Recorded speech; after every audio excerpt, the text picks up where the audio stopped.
Pega aquela porcaria do filme que saiu agora, Divertidamente 2. Muito bom. Não, é uma merda. Você não gostou? Nossa, a gente adorou. A gente fez até um episódio aqui especial. Mas é legal.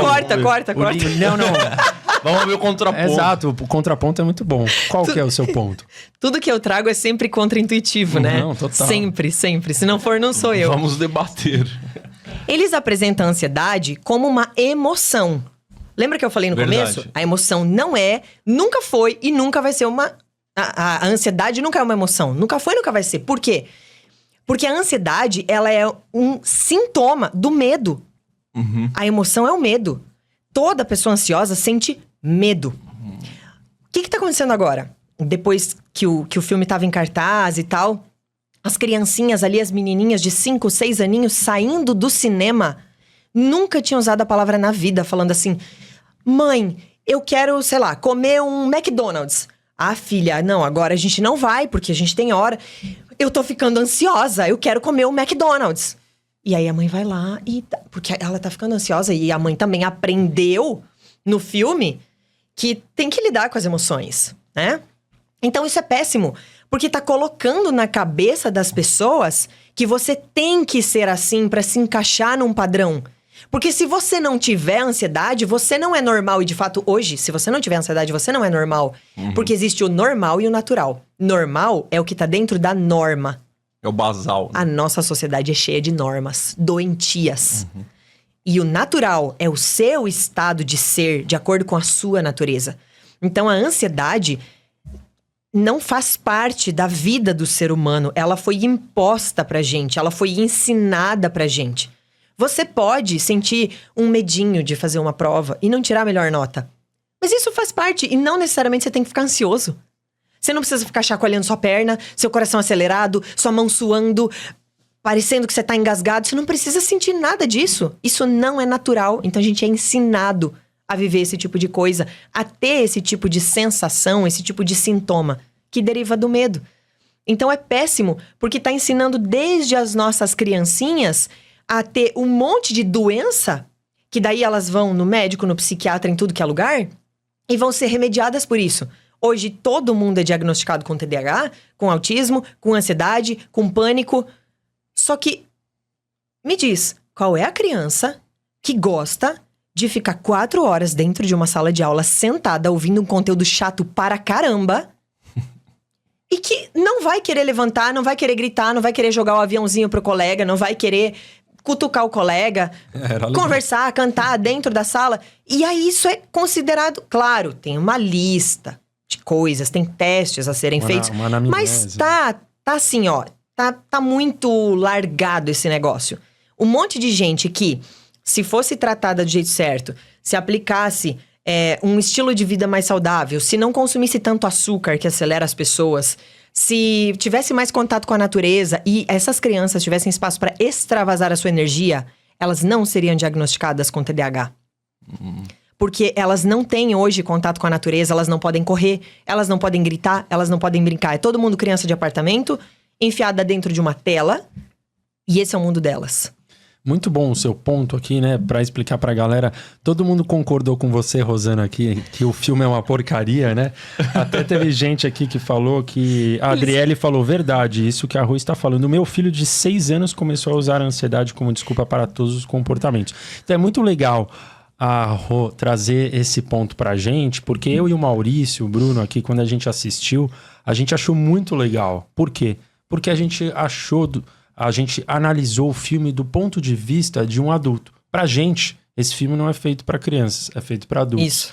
Então, se um adulto olhar, ele pode tirar insights positivos. Mas eu nunca tinha parado pra pensar no malefício que seria pra criança, que não tem a maturidade de entender, né? Então... Eu vi de criança se vestindo da tristeza pra ir pra festa fantasia. Sabe, se pintar de azul. Sim, que é ridículo, mas botar um negócio pra ficar gordinha. Exato. É um absurdo então, isso. É um absurdo. Eu não entendi nada. É um absurdo, porque é normal ser triste. Tá, uma criança não devia... É o auge do extravasar, da alegria de ser quem ela é, de não se importar com a opinião dos outros. E aí a criança se veste de tristeza e ela se identifica com aquilo. Por que ela quer se vestir de tristeza? Porque ressoa, tem sintonia. Exato, porque ela nem era a personagem principal do filme. Então, só que isso não é o absurdo. O absurdo é os pais autorizarem. O absurdo é os pais fazerem uma festa temática dessas emoções que não nos beneficiam. E não que a tristeza seja ruim. Pelo contrário, ela é uma emoção muito boa. Se morre alguém que você ama, você vai ficar triste. Se alguma coisa que você queria muito dar errado, você vai ficar triste. É natural, não é normal, é natural. Mas isso vai acontecer em uma pequena parte do tempo da minha vida. Na maior parte do tempo da minha vida, é natural que eu esteja alegre, esperançoso, animado, feliz, empolgado, querendo viver. Uma pessoa triste não quer viver. Então, sentir tristeza é ok. Viver na tristeza, não tem nada de certo nisso. Muito legal, né? A gente adora falar isso aqui no Lean Podcast. Quando um assunto começa aqui, a gente vai cair em outro, né, Rosa? E as coisas vão se conectando. Chegamos até o filme Divertidamente 2, hein, Rosa? Mergulhamos, literalmente. Mergulhamos. Eu queria trazer um ponto aqui, só ainda insistir em vergonha e insegurança, porque, por exemplo, eu sou um cara que eu toco, eu sou DJ em casamentos. E eu morro de vergonha. Mas eu enfrento a minha vergonha, né? Então eu não fico ali no arrogante, achando que tá todo mundo pensando em mim, mas também acho. Então eu enfrento minha vergonha. Só que ao mesmo tempo, eu tenho a minha insegurança. Entendeu? Se vai dar certo. Se vai dar certo, se as pessoas vão gostar, né? Se uma pessoa não gostar, já tá ruim. Senão eu não olho pra quem vai gostar e tal. Então minha dúvida é, ainda insistir nisso, eu posso ter vergonha em enfrentar ela, que é o seu ponto, né? Putz, a gente precisa enfrentar a vergonha, mas ainda assim ter insegurança. E eu tenho essa clareza. Você falou, é falta de clareza, né? Eu tenho essa clareza, mas é muito difícil implementá-la. Tá. Para as pessoas que também têm isso e também têm essa dificuldade de implementar, mesmo sabendo. Primeiro, vamos diferenciar essa insegurança do trabalho com uma insegurança generalizada, né? Porque tudo é assim, né? Tudo tem escalas. Então, a gente não pode generalizar tudo. Eu sempre digo para os meus alunos terapeutas, se você entrar num atendimento se sentindo totalmente seguro, abandona a profissão. Tem que ter o friozinho na barriga. Tem que trazer aquela sensação de, será que vai dar tudo certo? Será que eu vou conseguir ajudar essa pessoa da melhor forma? É o que eu sinto quando eu entro num evento presencial, por exemplo. Tá lá as pessoas todas me esperando, confiando a vida delas na minha mão para transformar a vida delas. Eu tremo. O coração quase sai pela boca. Não é de medo, não é de vergonha. Mas é justamente isso. Será que vai dar tudo certo? Será que eu vou entregar o meu melhor? Eu não tô preocupada com os outros. Eu tô preocupada com o meu melhor. Que eu acredito que é o que você pensa também. Talvez você olha pra essa parte de, se um não gostar não tá bom. Mas não é isso. Eu tô entregando o meu melhor. É uma autocobrança. Isso, é uma autocobrança. Que não entra no perfeccionismo, porque você vai lá e faz. Se fosse perfeccionista, você não ia nem sair do lugar. E aí, você falou da questão da vergonha, então eu vou lá e enfrento a minha vergonha. Ok. Funciona, mas ela te causa sofrimento. Nossa, demais. Pois é, e aí a gente tem uma treta. Então, dá pra resolver essa treta? Dá. Com o processo terapêutico adequado, a gente consegue resolver isso para você não sentir mais isso. Por quê? Porque lá atrás teve um bloqueio em algum momento, e aí isso agora entra na fase de formação ali dos traços de caráter. A gente tá falando um pouquinho do masoca, que é o quarto traço que se forma, na fase do desfraude e da expressão das emoções. Então, imagina aquela criança, ela tá tudo acontecendo ao mesmo tempo, né? Ela tá aprendendo a falar, ela vai tirar a fralda, ela precisa aprender a ir no banheiro, e ela também tá aprendendo a formar frases e falar as coisas que ela tá sentindo, né? Por exemplo, eu tenho um sobrinho ele vai fazer 2 aninhos agora, o nosso afilhadinho, o Theo. E ele tá começando a juntar as palavrinhas e formar frases. E aí ele chegou pra mim e ele fez assim, frio. Ele queria tirar a camiseta porque ele tava suando de calor. Mas ele não encontrou a palavra certa. Então, foi muito bonitinho o jeito que ele falou. Só que a gente cuida muito isso em casa. Então, a gente cuida pra não dar risada, Pra não ficar, sabe, falando... Ah, você viu o que ele falou? Ele falou que tá com frio, mas ele tá com calor. Por quê? Isso ridiculariza a criança. Entendi. Você não tem essa intenção como adulto, porque você tá achando muito fofo. Mas a criança não tem a mesma interpretação que você. Então, ela se sente ridicularizada. E aí, o que ela faz? Ela começa a se fechar. Tudo que eu falo dão risada de mim. Quando eu falo alguma coisa, até sozinha em casa pro meu pai e pra minha mãe, quando eles estão com os amigos, eles contam pra todo mundo. Então eu não vou mais falar. Eu vou ficar fechado no meu mundo. É mais seguro. Então ele se sente seguro de ficar preso no mundinho dele, porque ele se sente humilhado quando ele expressa alguma coisa. Acontece com todo mundo? Dessa mesma intensidade? Não. Mas, para algumas pessoas, algumas cenas ficam marcadas mais fortemente. Isso gera um estresse. Então, naquele momento, a criança se estressa, porque ela não entende que estão rindo dela de ter achado bonitinho. E às vezes nem acham bonitinho, às vezes acham engraçado mesmo e dão risada e tiram sarro, e aquilo vira piada de família. Ou quando a criança fala um palavrão porque ela ouviu um adulto falar, esses dias mesmo em casa, né? Aí o Theo saiu falando, porra! E a gente, tá merda, não Quem podemos ensinou falar isso isso perto pra ele? dele. Então, assim, a gente nunca vai brigar com ele porque a gente fala em casa, né? Mas a maioria dos pais vai dizer, fica quieto, de onde você tirou isso? Você não pode falar uma coisa dessa. Ou dá um tapa na boca, ou coloca de castigo. Pede pra criança pedir desculpa. Então, assim, vai humilhando a criança num nível... Ela não tem capacidade de processar aquilo. Ela não sabe que aquilo é feio. Ela não faz ideia do que aquilo significa. E aí, isso gera um estresse. Esse estresse, ela não libera, porque ela não grita, ela não chora, ela fica com medo, ela fica reprimida. E isso gera uma traumatização que vai desencadear nesse processo de... Eu tenho que enfrentar a minha vergonha. E aí você traz a força guerra. também. Exato. Daí, que é 2 horrível. semanas antes do evento, eu já tô, tipo assim... E aí você fica ansioso. demais, preocupado, não sei o que lá. Sempre, meus amigos sempre falam, o Lapo tá... E é tá bom. envergonhado. Relaxa. Tem um lado relaxa, bom, não né? dá. Tem um lado bom, de que eu me preparo mais, eu vou mais confiante, porque eu me preparei, porque eu estudei o que vai ser, o que eu tenho que tocar e tal, não sei o que lá. Mas realmente é algo muito desgastante. E muito boa a conversa. Eu só queria jogar ela pro lado dos relacionamentos agora. Como que a vergonha ela pode impactar a vida amorosa de uma pessoa? Muito bom, hein, Rosa? Tá. Tem que te quebrar, né? Porque a gente já viu que você tem resposta pra tudo. Então a gente vai tentar umas mais difíceis aí. Não, é que eu já começo a ver os exemplos na cabeça, né? Então, imagina aí você ter um relacionamento com uma pessoa que tem vergonha de falar pra você, por exemplo... Eu uso umas expressões engraçadas até, porque sempre tem crianças me acompanhando, né? Os filhos dos meus alunos sempre estão juntos, então a gente evita falar certas coisas. A gente fala coisear as coisas. Dá pra entender o que é isso? Dá pra entender, pode. Tá. Então imagina que você tem um relacionamento amoroso e na hora de coisear as coisas não é legal. Uhum. Só que a pessoa que tá com você, ela tem vergonha de falar sobre isso. Você nem sabe por onde começar a melhorar. O que é que tá desagradando, o que não tá legal, o que você podia fazer de diferente, se o problema é com você, se o problema é com ela, você não sabe. Então, a gente tá falando da base de um relacionamento. Uhum. Que é esse ato mais íntimo. E aí imagina, se você se relaciona com uma pessoa muito envergonhada, qual é a chance desse relacionamento dar certo de uma forma leve, de uma forma fluida? Vai chegar um momento que você vai dizer, pô, cara, isso aqui não dá pra mim. A vida deve ser mais do que isso. É um problema de comunicação, né? Que é importantíssimo, né? Um pilar de um relacionamento. Sim, por conta de toda essa repressão, né?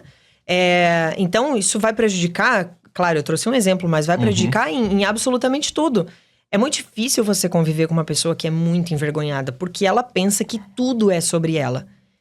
Então, você tá caminhando na rua, e aí a pessoa começa a se sentir mal e pede pra ir embora, porque ela pensa que estão olhando pra ela. Ninguém nem viu a existência dela. Porque é até engraçado, mas a pessoa que tem muita vergonha, ela passa despercebida. Ninguém vê que ela existe. Como se fosse um fantasma. Só que ela acha que tá todo mundo olhando pra ela.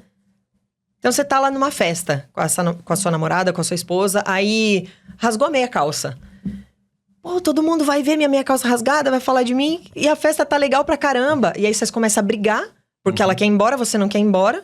Porque a meia calça tá rasgada. Claro, é um exemplo idiota, mas, né? Só pra Não, é um exemplo entender muito bom. dentro É bom. do que pode impactar.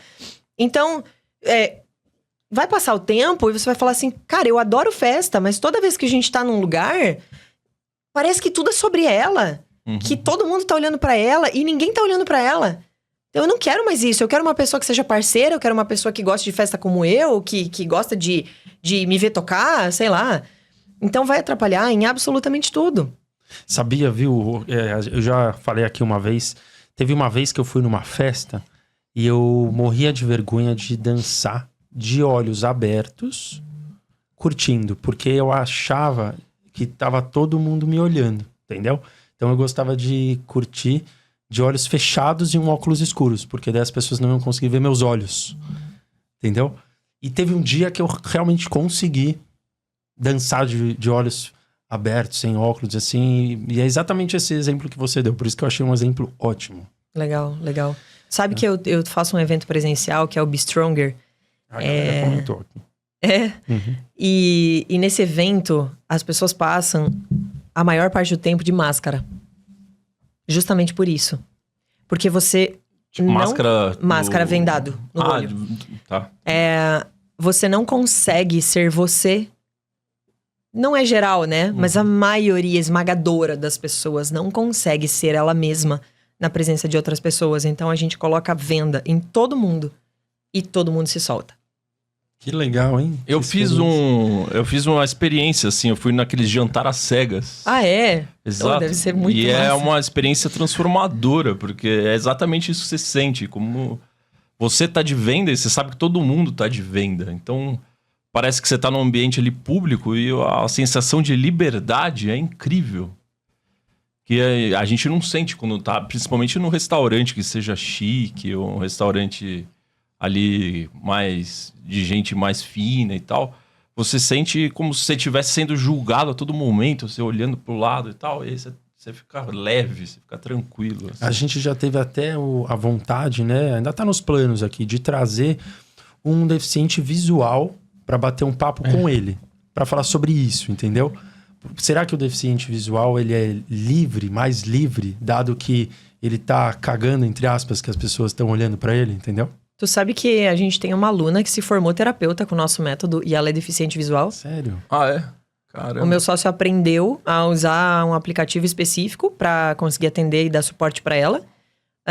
Como o nosso treinamento ele é em vídeos, né? Então ela conseguia acompanhar tranquilamente, ela aprendeu a fazer a leitura corporal. Que legal. Sem ver. Sem ver. Por isso que eu falo, esquece o corpo. Que legal. É comportamento. Sem ver. Só com a fala, então, da pessoa. Sim. Mas voltando na questão amorosa ali da vergonha, eu sei que a nossa audiência é mais feminina, mas a gente sendo homens, a gente tem a gente tem 34 anos, a gente tem amigos que eles são pessoas muito bacanas e tal, e até hoje eles estão solteiros, e não por opção, mas por vergonha de poder abordar uma mulher desconhecida. Esse é, acho que um dos grandes dificuldades entre os homens quando tá solteiro, de ele chegar numa mulher e conversar, perguntar o nome dela, ter um papo legal.